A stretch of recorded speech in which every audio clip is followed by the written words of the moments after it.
This is not for everyone. This is not for the faint at heart. This is for people who have goals and dreams that they want to achieve. I'm wondering this morning if there's anybody here that life has handed you something that you didn't expect.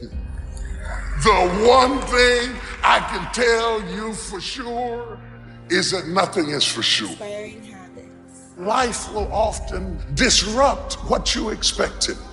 That just as soon as you have it down in a nice, neat little box of how you think it's gonna go, it will never be what you expected it to be. So you gotta get used to being a little disappointed.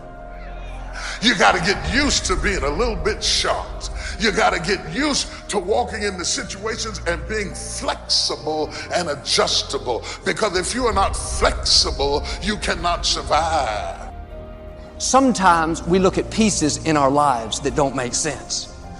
The key is what we do in our times of pain. Pain will change us.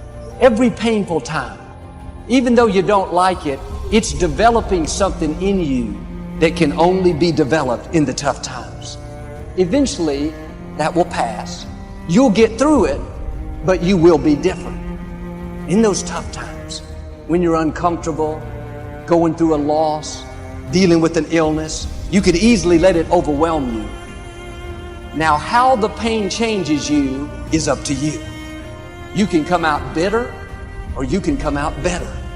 You can come out defeated, giving up on your dreams, or you can come out with a new passion, a new fire, excited about the new opportunities in front of you. I'm not interested in your reality right now. I want you to get back to your dreams. I want you to get back to your goals, because no matter what has happened in life, you've got another 30 years, another 40 years, another 50 years, like you can't get stuck on. Look, I want you to look at your goals, and I want you to ask yourself this question.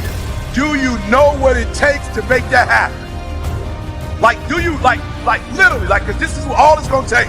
3 things, it's all it's gonna take. Do you know what it takes?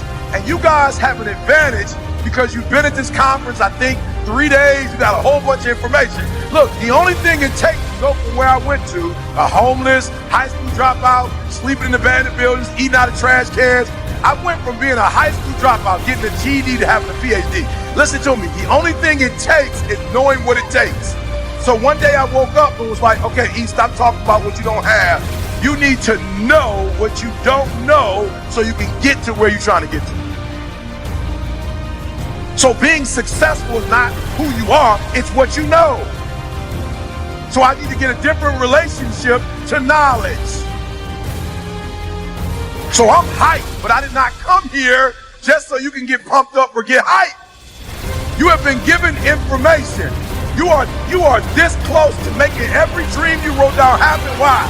Because you have been taught by the best of the best. You have been taught by the best of the best.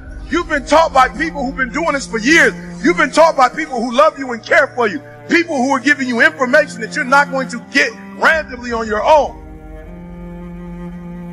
And so you are this close to your dreams and goals.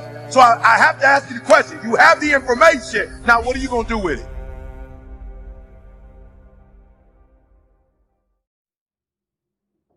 Now, the self is everything you could be across time. So imagine that there's you and there's the potential inside you, whatever that is, you know. And potential is an interesting idea because it represents something that isn't yet real, yet we act like it's real. Because people will say to you, you should live up to your potential. And that potential is partly what you could be if you interacted with the world in a manner that would gain you the most information. Right? Because you build yourself out of the information in the Piagetian sense. But it's deeper than that too, because we know that if you take yourself and you put yourself in a new environment, new genes turn on in your nervous system. They encode for new proteins. And so you're full of biological potential that won't be realized unless you move yourself around in the world into different challenging circumstances, and that'll turn on different circuits. So it's not merely that you're incorporating information from the outside world in the constructivist sense. It's that by exposing yourself to different environments, you put different physiological demands on yourself all the way down to the genetic level, and that manifests new elements of you. And so one of the things that happens to people, and this is a very common cultural notion, is that you should go on a pilgrimage at some point to somewhere central, and that would be, say, like the Rock in the Pride Rock in The Lion King, because you take yourself out of your dopey little village, and that's just the little bounded you that everyone knows and that isn't very expanded, and then you go somewhere dark and dangerous to the central place, and while you do that, you have adventures, and they toughen you and pull more out of you, like partly because you're becoming informed, which means information. It means you're becoming more organized at every level of analysis, but there's also more of you too. If you change your ways, I'll give you far more than you ever lost. Look at your life right now. If you want to keep on getting what you're getting, keep on doing what you're doing. You've got to be willing to change your ways. Your life is working. If you don't like what you have produced, you're a director, you are the star, you wrote this script. You produced this, whatever it is. If it's a hit, you produced it. If it's a flop, you produced it. Take ownership of it and decide to go back to the drawing board and rewrite the script that you are the star of. You have the power to do that. On this day, you can declare that I'm going to change. As you look back on your life, you can decide that I don't like what I produced here, and I want higher ground.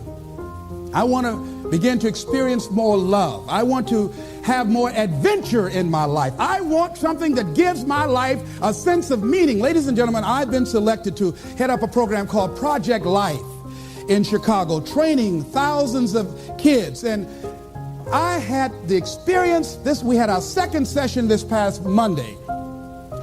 And to see these young people when they came in, and to see the young people and the parents and the community volunteers when they went out. One young man from the Cabrini Green housing projects who didn't want to be there, who came up and said, I want you to know I'm so glad to be here. And he said, I'll never be the same again. He said, thank you, Mr. Brown.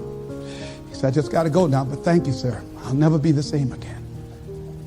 To see a letter I got from a young man who was in the Cook County Jail where I work on Monday morning. And this young man will not be out of jail for at least 50 years. At least 50 years. They gave him 100 years. This guy has shot at least 60 people that we know of and killed 10 at least. And this letter he wrote, he said, since listening to your tapes, he said, I have not changed, but I feel a different person in me. Over 70% of these young men are in there for murder. We wanted to have a two-pronged attack where we would train people on the outside and train those that are in the jails, because I believe if you cage them like animals and treat them like animals and they're out on the streets every 22 months, they're going to get out and act like animals and go back in like animals.